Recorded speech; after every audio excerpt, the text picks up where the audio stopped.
So I sat there. I just want to be sure, but I sat there some time ago for, I don't know who's out in the, I guess it must have been some of the family. My wife don't go shopping now. And I sat there in my car.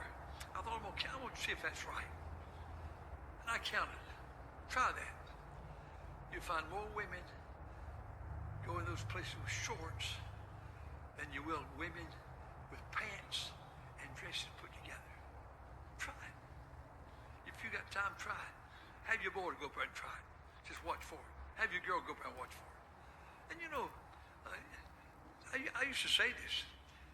I haven't said this in a long time. You ready? I said, if you dress like that and you get raped and I'm on the jury, he's going to go free. Now, you don't like, do you?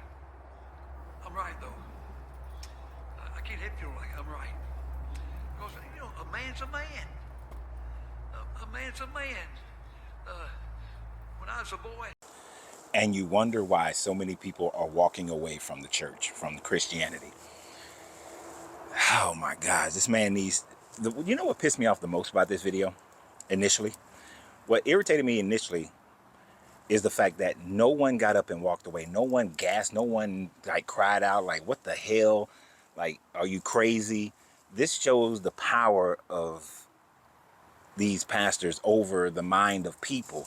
The fact that this man can stand in a church, and this is a very large church in Monroe, North Carolina. This man can stand in this church and say that if a woman is wearing shorts, she deserves to be raped. She deserves to be accosted. Is he serious? And how did his wife, how is his wife still his wife? How could you still be with that? How could you go home with that and deal with that? I hope this man does not have daughters. But the fact that he was creepy and sitting in the parking lot counting women just demonstrates his own confession of his own mentality.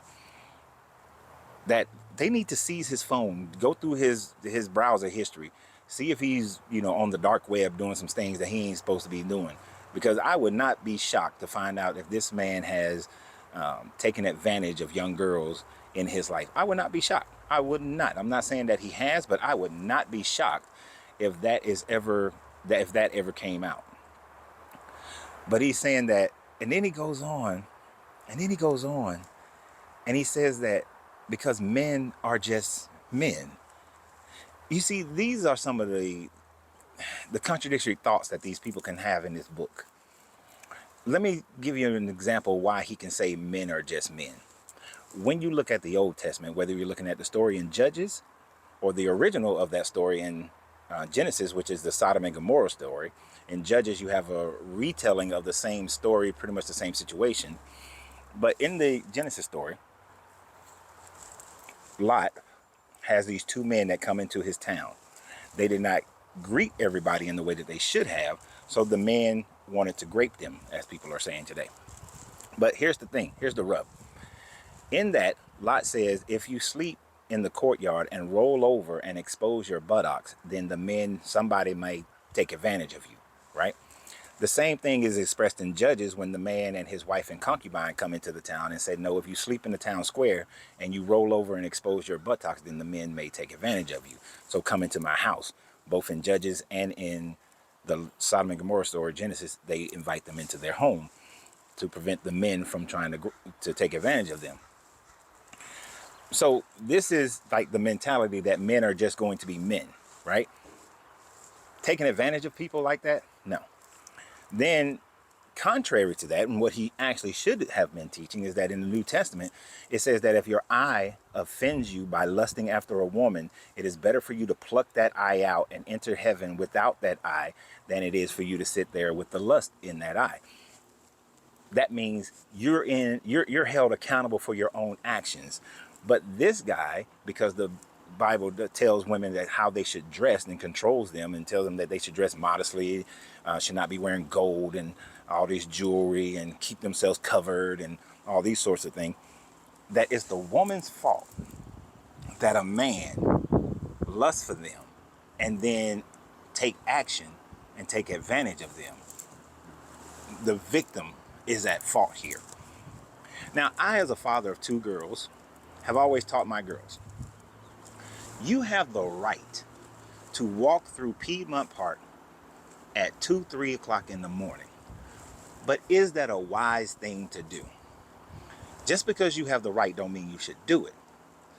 But if they were to have done that and something happened to them, it is not their fault.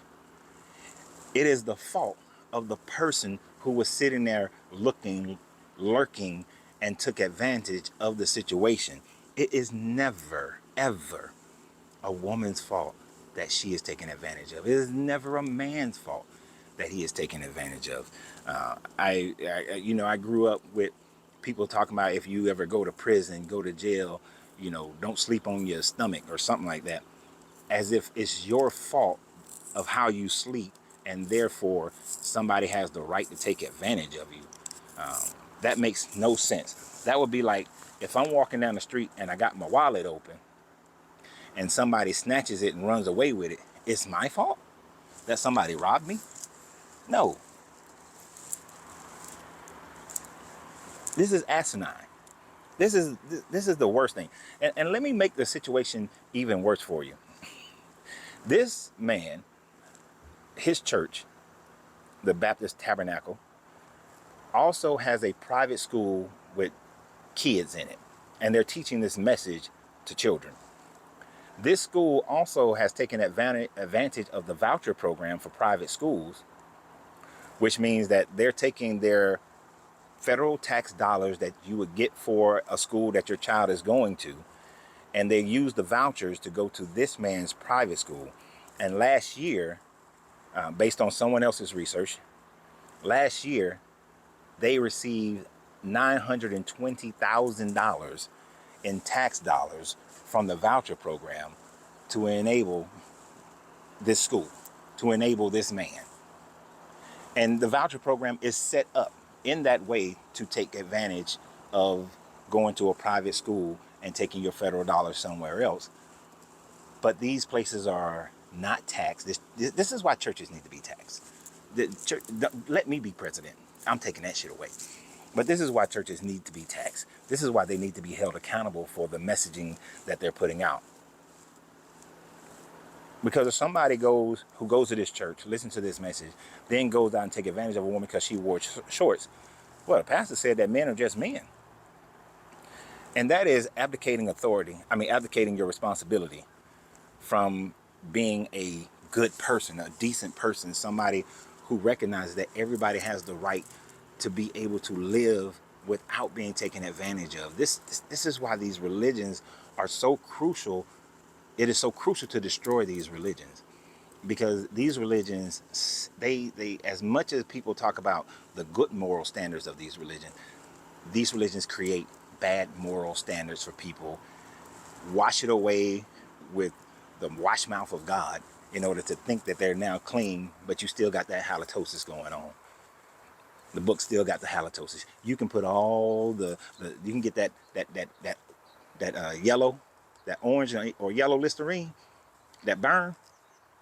It don't matter. You can use that kind. The halitosis is still there of these religions, because this is the mentality of these pastors who are teaching this. And I want to tell you, if you are a pastor and you're on TikTok and you don't go against this man, then you're co-signing with this man and you're in agreement with this man. Therefore, you are just as evil as this man. Y'all continue to walk away from this religion, because there is absolutely nothing there for you but evil, immorality, and control. Y'all have a great day, and remember always, you have to free yourself to be yourself, because your greatness is non-negotiable. Good journey, good vibrations.